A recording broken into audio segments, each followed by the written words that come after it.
È partita questa mattina la lettera indirizzata al presidente della Conferenza delle Regioni Bonaccini, firmata dal governatore Zaia sul fronte trasporto pubblico. Si è messo subito a disposizione per fare in modo che la Commissione a livello di Conferenza delle Regioni si riunisca subito. C'è una lavorazione in Conferenza delle Regioni per mettere in fila tutte le regioni attorno a questa idea e dopodiché per noi diventa ufficiale richiesta della conferenza. La proposta sulla quale la conferenza sta lavorando è quella del presidente del Veneto. Io sostengo che si possa valutare, si debba valutare l'opportunità di utilizzare i mezzi pubblici con la capienza da omologazione.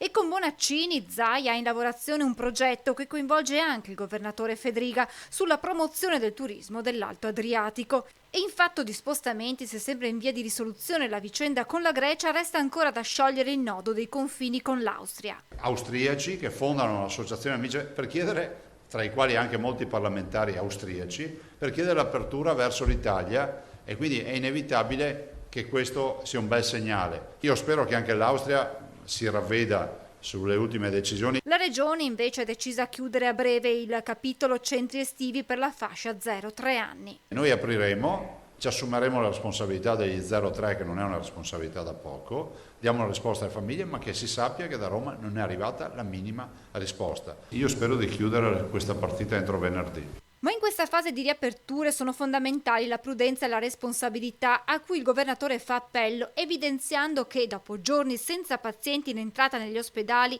oggi si registrano 5 nuovi ricoveri che, sottolinea Zaia, se statisticamente sono insignificanti, hanno invece un peso dal punto di vista umano, da cui un appello ad usare le mascherine nei luoghi chiusi e all'aperto dove vi sia assembramento, dunque anche nei mercati. È fondamentale che si rispetti il tema delle mascherine.